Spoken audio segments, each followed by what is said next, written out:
1979, Jean-Pierre Jocker, Jean-Marie Combette et Alain Sanzio, de son vrai nom Alain Lecoultre, s'allient pour constituer l'association MASQ, acronyme de Mouvement pour l'analyse sociale, le questionnement et l'étude de la sexualité. Donnant d'abord son nom à une revue consacrée aux expressions culturelles des lesbiennes et gays, l'association élargit ses modes d'expression à partir de 1981 avec la création de la maison d'édition Persona, toute première structure éditoriale en France se revendiquant de l'homosexualité. Cette dernière permet notamment la publication de l'ouvrage Luchino Visconti cinéaste d'Alain Sanzio et Louis Tiner, qui obtient le prix du meilleur livre de cinéma en 1984. Mais l'association fait aussi face à quelques difficultés, classiques dira-t-on de la sphère éditoriale. En 1986, faute de moyens, MASQ cesse sa parution et Persona ses activités. Toutefois, la fin de l'aventure de la revue et de la maison d'édition marque le début de celle de leurs archives, aujourd'hui consultables à la Bibliothèque nationale de France sous la code NAF 28675, dont vous trouverez les références en description. Vous l'aurez compris, nous allons parler d'archives des homosexualités et plus particulièrement de leur collecte avec l'un des fondateurs de MASQ et Persona qui est présent avec nous aujourd'hui, Alain Lecoultre. Bonjour à vous. Bonjour. C'est un plaisir pour le Fonds de l'Archive de vous recevoir. Vous êtes ici parce que vous réalisez un travail de prospection d'archives homosexuelles. Et pour être plus clair, je vais reprendre ce que vous me disiez lors de nos tout premiers échanges. Vous me disiez « Je me bats pour celles et ceux qui ont participé au mouvement gay et possèdent des archives, les déposent dans des structures publiques ». Ma première question est donc la suivante. Peut-on considérer que votre démarche de collecte d'archives homosexuelles constitue une prolongation des revendications de la revue MASQ ? Alors, il ne vous a pas échappé que je ne suis pas archiviste, mais j'ai été professeur d'histoire dans ma carrière professionnelle. Est-ce que la collecte d'archives prolonge MASQ? Oui, je crois. Et la meilleure preuve, c'est que dans la revue, enfin avec la revue, dès 1984, en liaison avec le Guêpier, avec une association de mémoire à Marseille, on avait lancé le projet d'une fondation mémoire des homosexualités, 84, parce qu'on avait bien conscience de la nécessité vitale de retrouver cette mémoire perdue, dans la mesure où la plupart des homosexuels avant vivaient dans une certaine clandestinité, hormis les célébrités comme Gilles par exemple, mais la plupart des autres se cachaient, et donc cette mémoire risquait de disparaître à jamais, d'où l'idée de la fondation Mémoire des homosexualités. Et ensuite, après la disparition de MASQ et après différentes péripéties, quand j'ai eu le loisir, je me suis occupé des archives de MASQ et Persona, et puis ensuite, je me suis occupé aussi de collecter tout ce dont je pouvais avoir connaissance comme archives LGBT. Voilà. Et quelles difficultés ou obstacles vous rencontrez le plus souvent, avant, pendant ou après la collecte ? Alors, on va distinguer deux problèmes, avant, ou même trois, avant, pendant, après. Avant, premier problème évident, c'est de savoir que ces archives existent et ensuite de les localiser. Ça, c'est pas bon, il y a une part de hasard, hein, mais c'est pas là le plus difficile. Le plus difficile, c'est de convaincre les détenteurs de ces archives d'accepter de les déposer dans des institutions publiques, c'est ce que je défends, mais ça peut être ailleurs. Mais il y a un attachement sentimental à ce qui est toute une partie de la vie des personnes et elles ont beaucoup de mal à s'en séparer. Alors, j'ai des exemples très très précis pour illustrer mon propos. Je pense à un fonds d'archives extrêmement riche. Je peux même signaler qu'il est à Marseille, et donc les connaisseurs sauront de qui il s'agit. Et visiblement, parce que je lui ai posé plusieurs fois la question, son créateur ne souhaite pas s'en dessaisir. Cela étant, le connaissant, je pense qu'il a pris ses dispositions.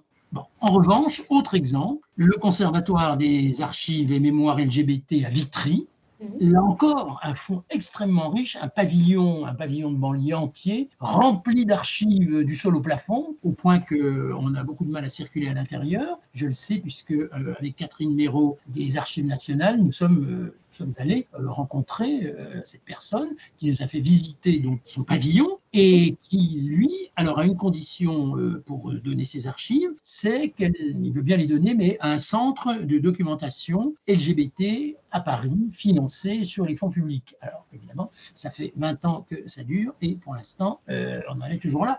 Et moi, quand je revois le pavillon, je tremble à l'idée d'une fuite d'eau, par exemple, ou d'une panne électrique, et éventuellement, toutes ces archives-là, et vraiment, il y a des trésors, pourraient disparaître. Donc là, c'est vraiment très problématique et il n'y a pas de solution à court terme. Bon. Alors, autre cas, et puis après, j'arrêterai les exemples, mais différents mais proches quand même, les archives du fondateur du Guêpier, de Jean Le Bitou. Il les a confiées à quelqu'un qui est chef de projet à la mairie de Paris, Philippe Lanier, là encore en dépôt, à la mairie de Paris, non, dans la perspective de l'ouverture de ce fameux centre de documentation LGBT à Paris. Mais là, ça veut dire que ces archives sont inaccessibles depuis la mort de Jean Le Bitou, 2010, ça fait donc 11 ans que les chercheurs n'ont absolument plus accès aux archives de celui qui fut quand même le principal animateur du mouvement gay. Donc là, il y a véritablement, avant donc que ces archives soient déposées, il y a des problèmes sérieux de où les déposer. Alors, une fois qu'on a l'accord des personnes, parce qu'on a eu quand même l'accord de plusieurs personnes, il n'y a plus de problème, c'est relativement simple. Il faut s'entendre avec les héritiers. Là, je pense par exemple aux héritières de l'écrivaine Geneviève Pastre, qui étaient 4 ou 5. Donc, ça s'est passé, on a négocié, on a discuté, et ça s'est très bien passé. Bon, parfois, je pense aux archives d'André Baudry, qui était au sud de Naples. Là, il a fallu faire un voyage en compagnie. Mais bon, il n'y a pas de problème, ça, c'est des problèmes techniques. Hein. Alors, j'en viens à l'essentiel, c'est après, où déposer les archives. Ça, c'est le cœur du problème, et je répète, cela dure depuis 20 ans, et on ne voit pas de solution évidente. Voilà. Donc, à l'exception quand même des archives lesbiennes, qui ont été fondées par Claudie Le Cellier en décembre 84, et qui se trouvent pour l'instant à la Maison des Femmes, avec une subvention de la mairie de Paris, en tout cas, depuis 2004, il y avait une subvention de la mairie de Paris. Je ne sais pas si elle existe toujours, peu importe. En tout cas, cette question des archives lesbiennes est relativement réglée. Hormis cet aspect-là, il y a deux possibilités. Il y a soit le dépôt dans les institutions publiques, qu'elles soient nationales ou locales, et là, ça ne pose aucun problème, mais j'y reviendrai, parce que ça ne s'est pas fait tout seul quand même. Et donc, il y a eu déjà un certain nombre de dépôts d'effectués, je pourrais les citer. Ou alors, et c'est là qu'on arrive dans les difficultés, la création de ce fameux centre d'archives et de documentation, géré par les militants, mais subventionné par des aides publiques. Et là, depuis 20 ans, et je vais expliquer pourquoi, la situation est relativement bloquée. Parce qu'il y a eu un épisode regrettable, tu me dis top. Donc, il y a eu un projet animé par Jean Le Bitou en 2001. En 2002, ce projet a reçu une subvention de 100 000 € de la ville de Paris et un local dans le 3e, rue de Nazareth. Le problème, c'est que les 100 000 € ont été dépensés et en 2004, l'association pour ce projet a fermé ses sites et a rendu le local en 2005 sans que rien n'ait avancé. Donc, évidemment, je me mets à la place des autorités municipales. Elles ont été un peu échaudées par cet exemple fâcheux, d'autant plus qu'il en existe d'autres. Il y a eu la même démarche entreprise à Lille par Patrick Cardon, et qui était une excellente chose, avec subvention municipale, sauf que là encore, le centre de documentation donc, a fini par fermer. Et donc, Christian Deleuze à Marseille a le même projet pour ses archives personnelles et il demande des subventions. Bon, donc pour l'instant, les autorités politiques, qu'elles soient locales, enfin qu'elles soient municipales ou nationales, sont frileuses sur cette question. Alors, en revanche, la bonne nouvelle, c'est que les dépôts dans les institutions publiques se sont multipliés. Le premier cas est très ancien, hein, c'est le fonds Michel Chomara à Lyon, qui remonte à 1992, où Michel Chomara a donné donc, toutes ces archives, elles étaient nombreuses, à la bibliothèque municipale de Lyon, et elles sont consultables. À Dijon, les archives du groupe local qui s'appelait Diane et Adrien ont été déposées également à la bibliothèque municipale. Et à Bordeaux, les archives du GLH de Bordeaux ont été déposées à la bibliothèque municipale et sont accessibles. Voilà. Alors, pour terminer sur ces aspects qui paraissent techniques, mais je crois personnellement que c'est une erreur de lier dépôt d'archives et centre de documentation. Parce que, c'est le modèle américain, je sais bien, mais aux États-Unis, il y a un mécénat privé qui est extrêmement répandu, ce qui malheureusement n'est pas le cas en France. Et donc, je ne vois pas pourquoi il faudrait lier les deux. En France, soyons clairs, hein, il me semble que seules les institutions publiques, qu'elles soient nationales ou locales, peuvent assurer la conservation des archives dans de bonnes conditions et leur accessibilité. Ces archives, aujourd'hui, sont accessibles, moyennant les modalités classiques, mais elles sont accessibles. Donc, un centre de documentation, je ne suis pas du tout hostile, bien évidemment, un centre de documentation LGBT partout où c'est possible, mais ce centre de documentation n'a pas besoin obligatoirement de détenir les documents originaux. En 2017, pour l'exposition faite par Philippe Artière et Clive Thompson sur les journaux intimes des homosexuels à la fin du 19e. Et en juin 2017 a eu lieu cette expo dans le local de la mairie du 4e arrondissement à Paris. Et ça s'est très bien passé. Donc je crois qu'il faut, comment dirais-je, séparer le dépôt des archives et leur conservation dans des conditions normales, enfin dans des conditions correctes, et la création de centres de documentation. Bon, parfois c'est une position personnelle, je ne représente pas le mouvement homosexuel en l'occurrence. Donc voilà ma réponse à votre question. Je suis désolé, elle était un petit peu longue, mais Non, bien. on est dans le nœud du problème, hein, c'est clair. Oui, bien sûr. Vous travaillez en collaboration avec les archivistes ou davantage en autonomie et en amont de leur propre travail une fois les archives données ou déposées? C'est surtout en amont, hein, et j'ai beaucoup travaillé, je les remercie d'ailleurs, hein, aussi bien d'ailleurs des personnes de la Bibliothèque nationale qui m'ont beaucoup aidé. Là, je débutais complètement, hein, je ne connaissais rien, et donc ils sont venus chez moi et ils m'ont dit voilà comment il faut procéder, voilà comment il faut trier, etc. etc. Bon, alors ensuite, après le deuxième, le premier dépôt donc, à la Bibliothèque nationale, ensuite j'ai contacté pour le reste les archives, et là encore, j'ai été beaucoup aidé par les conservatrices, en l'occurrence, des archives nationales. Et puis ensuite, bon, je me suis débrouillé une fois qu'elles m'ont donné les pistes. Et je reste en contact tant avec la BNF qu'avec les archives nationales. Par exemple, parfois je donne mon feu vert, par exemple, pour que tel chercheur prenne des photos des documents, par exemple.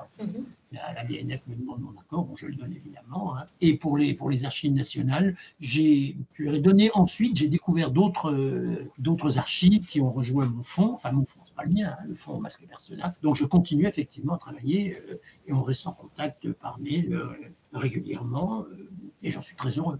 Donc je continue à travailler avec les archivistes professionnels des institutions. D'accord. Est-ce que l'accessibilité des archives homosexuelles a évolué depuis les origines de votre démarche? Et si oui, comment? Oui, je crois qu'elle a énormément évolué. En 10 ans, on a fait un pas de géant.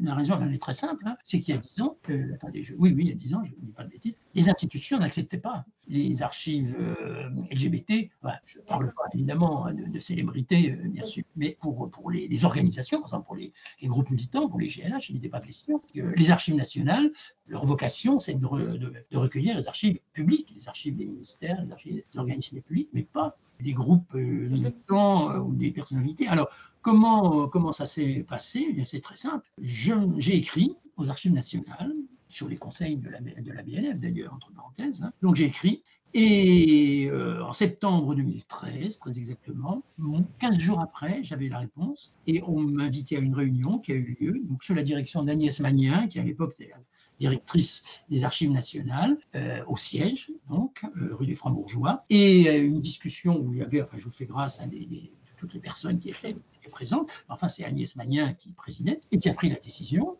qui a dit, mais moi je ne vois absolument pas pourquoi les archives nationales ne recueilleraient pas les fonds LGBT, et donc la décision a été prise, hein, donc, en novembre 2013 par Agnès Magnien. Et à partir de ce moment-là, donc ça fait effectivement moins de 10 ans, les archives nationales ont pu récolter des fonds, et des fonds importants quand même, puisque en vrac, je cite Aide, je cite David et Jonathan, Act Up, les archives de Geneviève Pastre, ça je m'en souviens parce que c'est moi qui m'en suis occupé. Et donc, il n'y a plus, comment dirais-je, d'interdiction institutionnelle à accepter des fonds LGBT. Donc, c'est un énorme pas en avant, me semble-t-il. C'est le premier, décisif. Et le deuxième, c'est le vôtre.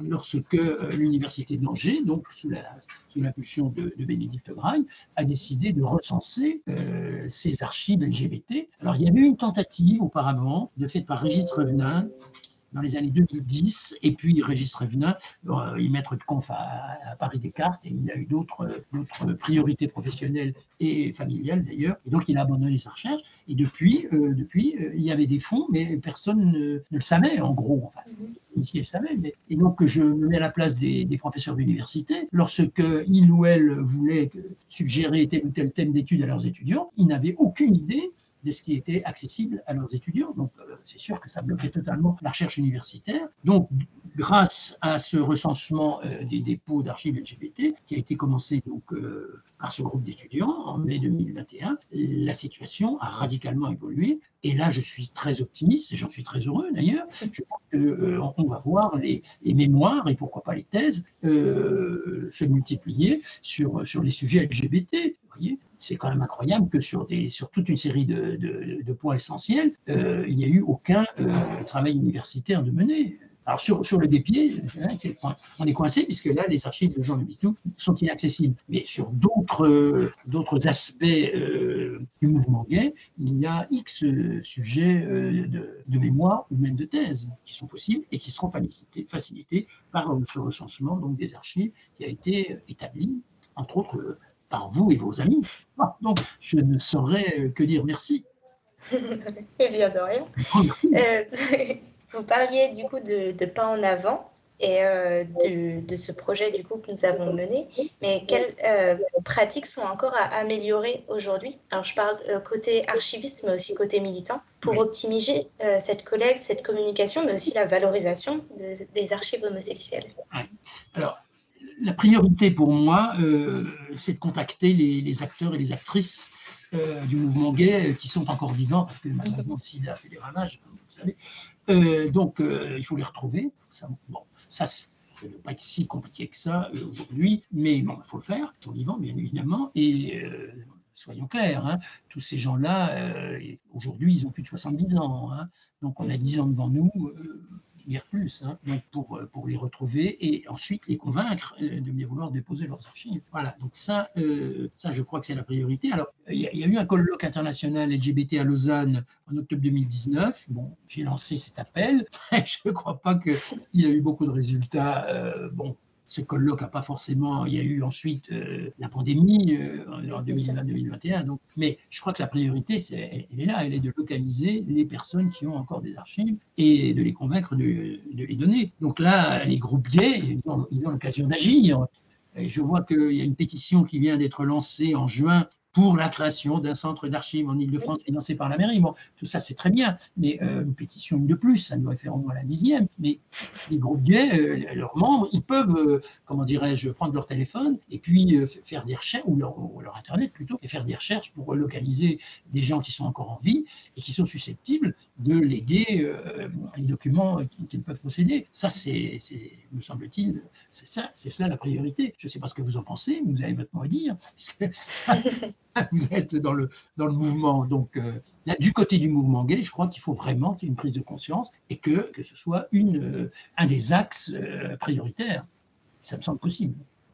Côté archiviste, c'est aussi apprendre à se faire connaître, peut-être? Alors, probablement, oui. Là, oui. Mais je crois que là, le fait que ce recensement ait été effectué, et il va continuer, parce que, bon, tout n'a pas J'espère.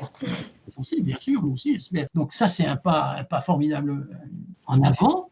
De mon côté, moi, j'ai un niveau très modeste, mais je suis en relation quand même avec un certain nombre de professeurs d'université, enfin, relation Internet, hein, bien leur annoncer qu'il y a cette ressource et qu'il leur est assez facile maintenant de localiser ce qui est disponible et donc de proposer des sujets à leurs étudiants. Et à partir de ce moment-là, moi, je crois à l'effet quand même boule de neige, plus on va chercher, plus on va trouver. Et donc, à l'occasion d'un travail de recherche sur peu importe qui, hein, sur un acteur ou une actrice du mouvement, on va être amené à rencontrer des témoins, et qui sait, ces témoins peuvent avoir des archives, etc., etc., etc. Alors, le problème, c'est qu'effectivement, ce serait bien que ce travail de recherche il ne soit pas fait uniquement par des chercheurs ou des chercheuses LGBT. Je crois que ce serait une erreur d'enfermer cette question-là dans un ghetto homosexuel. Ça a toujours été notre position à Masque. On a toujours refusé cette logique de ghetto, hein, d'où le S à homosexualité. Parce qu'on a été obligé, Masque, ça ne voulait rien dire. L'acronyme que vous avez cité, c'était pour la déclaration. Mais évident que c'était l'idée du masque qu'on allait enlever pour être nous-mêmes qui était dans le choix de la revue, dans le titre de la revue. Et on a été obligé quand même de sous-titrer Revue des homosexualités, parce que sinon personne ne pouvait imaginer ce que c'était dans cette revue. Donc il est, me semble-t-il, essentiel que cette recherche, au niveau des étudiants et des professeurs, ne se limite pas aux seuls militants LGBT. Ça, c'est mon point de vue personnel, mais ça a toujours été le mien depuis que je suis dans ce domaine. Eh bien, merci beaucoup, Alain Lecoultre, pour cette discussion et ce sujet passionnant. Merci de m'avoir sollicité et de m'avoir donné l'occasion d'expliquer où nous en sommes aujourd'hui, grâce à vous, et en espérant que ça débouche effectivement, et je ne suis pas inquiet là-dessus d'ailleurs, je suis sûr que ça va déboucher, quelle ampleur, je ne sais pas, on verra. Mais soyez optimistes. Donc, merci et bravo. Ce podcast est un appel. En attendant de se retrouver pour un nouveau podcast ou un nouveau numéro du Fonds de l'Archive, je vous invite à vous rendre dans la description pour approfondir le sujet. C'est la fin de ce podcast. Merci à toutes et à tous pour votre écoute. J'espère que ça vous a plu. Si oui, n'hésitez pas à commenter, partager et aimer la vidéo, nous rejoindre sur Twitter, etc., etc. À bientôt. Ciao.